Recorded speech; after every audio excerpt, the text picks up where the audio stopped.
আরে কোথায় তোমরা? এসো এসো, বসেন বসেন। বস বস। আসসালামু আলাইকুম। ওয়ালাইকুম আসসালাম। আপনারা ভালো আছেন?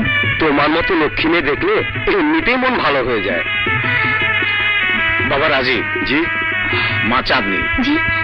যাও তোমরা উপরে গিয়ে কথা বলো, যাও। আঙ্কেল না না, আজকাল বিয়ের আগে একটা আন্ডারস্ট্যান্ডিং হওয়া ভালো, মানে এই বোঝাপড়ার একটা দরকার আছে। যাও যাও।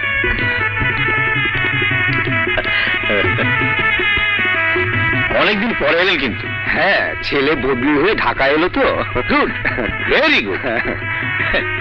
তবে রাজি, পয়লা বৈশাখে খুব ভালো মিষ্টি পাঠিয়েছিল। আমি জানি না তো। জানি না ছেলে পিলে এখন যে করে। Wow, fantastic. বাহ, তোমাদের ছাত্র তো খুব সুন্দর। কি ব্যাপার, এখন লজ্জা ভাঙেনি? এই কি হলো, দেখো আমার দিকে। কি সৌভাগ্য আমার জানো, বদলে হয়ে চলে এলাম আমার মনের মানুষের এলাকায়। কেমন লাগছে তোমার বলো? খুশি লাগছে। শুধু খুশি? আমি তো ভেবেছিলাম তুমি খুশিতে আত্মহারা হয়ে যাবে। তাই হয়েছি, কিন্তু কিভাবে দেখাবো আমার মন যে কি চায়? আরে বুঝতে পেরেছি বুঝতে পেরেছি, তোমার মন চায় কবে আমার বউ হয়ে আমার বাড়িতে যাবে। কি ব্যাপার, ঘুমের মধ্যে আসে? সবে টাকা পয়সা দেখতে আসে নাকি? হ্যাঁ, কিছু দেখতে আসে বোধ হয়। বাসা বাসা, কে রে? বাসা, কি ব্যাপার এত খুশি? ভালো সময় ডিস্টার্ব করলে। স্বপ্নে দেখলাম 7 দিন লগে আমার বিয়ে হয়ে গেছে, আমরা দূর দূরান্তে ঘুরে বেড়াইতেছি।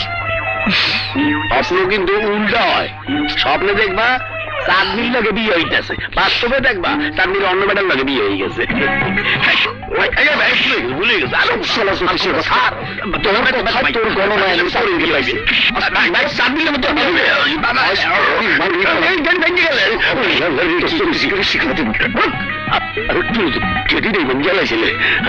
তোর গণনায়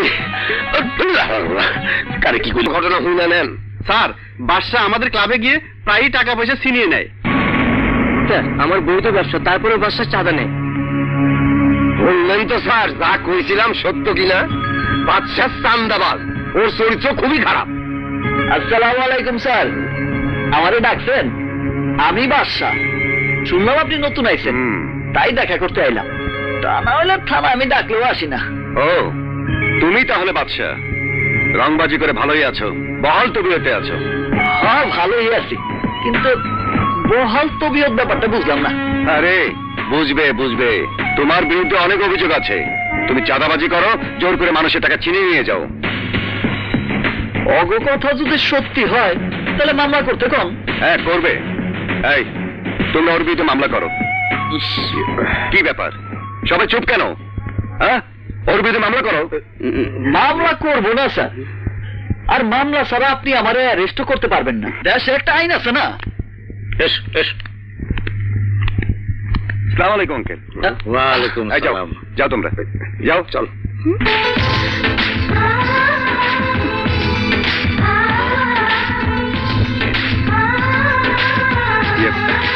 তুমি থানায় নতুন জয়েন করেছো, তাই দেখতে এলাম, তাই সাথে চাঁদিকে নিয়ে আসলাম আর কি। খুব ভালো করেছেন। এই যাও, যা বলছে। জি স্যার, আসসালামু আলাইকুম। বসেন। না না, ওই ছেলেটা এখানে কেন? ও একটা মাস্তান, রাস্তার ছেলে। আঙ্কেল বসেন। না মানে ওই ছেলেটা এখানে আসবে কেন? আঙ্কেল ওর কথা রাখেন তো। আপনারা এসছেন, আমি খুব খুশি হয়েছি। চাঁদনি তোমার সংসার করবে, তাই তুমি কি করো তাই দেখাতে নিয়ে এলাম। খুব ভালো করেছে। একা ছিলাম, ভালোই ছিলাম। কি তোর কাছে দিলি? এখন 7 দিনে না দেখলে মাথাটা একেবারে নষ্ট হয়ে যায়। হ্যাঁ ঠিক বলেছেন। ওয়ালাইকুম আসসালাম। বসো মা।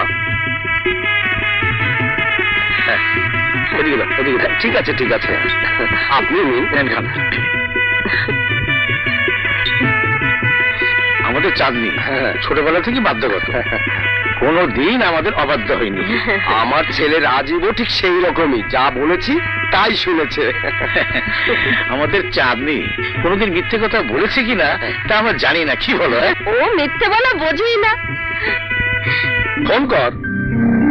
আরে মোবাইলটাও তো হাত থেকে পড়ে নষ্ট হয়ে গেছে।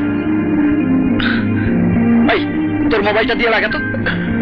নাম্বার কর দেখি। বিশ্বাস করো, আমার মেয়ে কোনোদিন মোবাইল ফোন ব্যবহারই করে না, আমি ব্যবহার করতে দিই না। মোবাইল তো না, আমারটাও তো বাজছে না। না না, আমার মোবাইল বন্ধ। না না, বাজছে কোথায় মোবাইল? তাই তো, মোবাইলটা বাজছে কোথায়? মোবাইল বাজতে বাজতে বন্ধ হয়ে গেল। আমি ছাড়া এ বাড়িতে তো কেউ মোবাইল ব্যবহার করে না, কিন্তু মোবাইল বাজলো কোথায়? কই ধরে না তো।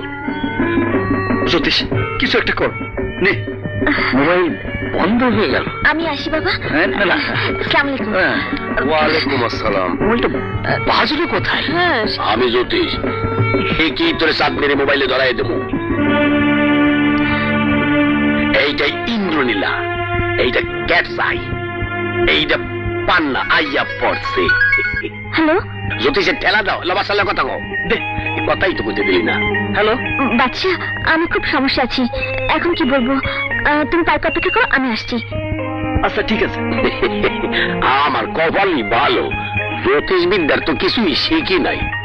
যা চাই কেমনি কেমনি জানি মিলিয়ে যায়, খালি মেলে না আমার নাসিনের কপাল। বুঝতে পারছিস?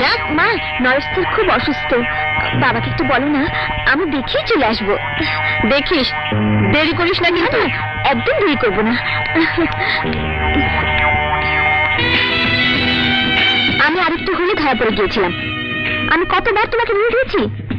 ভাগ্য খারাপ, মোবাইলটা হাত থেকে পড়ে নষ্ট হয়ে গেছে। ভালো হয়েছে। এই নাও, মোবাইল নিয়ে বাসায় যাওয়া যাবে না, বাসায় গেলে আব্বুর কাছে ধরা পড়ে যেতে হবে। আচ্ছা, সেদিন থানায় গেছিলা কেন? সাথে তোমার বাবারও দেখলাম। কিন্তু তুমি কেন গিয়েছিলে? কিছু বাজে লোক আমার বিরুদ্ধে নালিশ করছে, নতুন অফিসার আইছে, তাই দেখা করতে গেছি। আর আমরাও গিয়েছিলাম নতুন অফিসারের সাথে দেখা করতে। কেন? কি বলবো, ওই নতুন অফিসার রাজীব সাহেব তো আমার হবু স্বামী।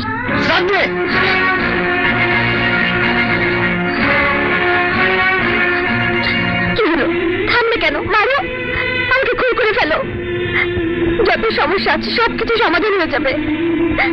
আমি যা পারছি না। ভালোবাসা এত কষ্ট আগে জানতাম না। কারোর সাথে তোমার বিয়ের কথা শুনলে আমার মাথাটা খারাপ হয়ে যায়, মনে হয় নিজে খুন করে। ওকে মুখে আনবে না।